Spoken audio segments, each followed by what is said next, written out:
ここの文房具汚いやろ。汚いと心がすさんでいくの。やっぱ心に大事なのはよは。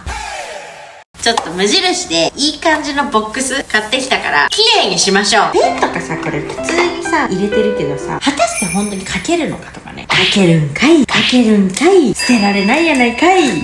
刃物とかでまとめたら、はいはいはい、危ないもの系で。鉛筆削りは危ないですか？危ない。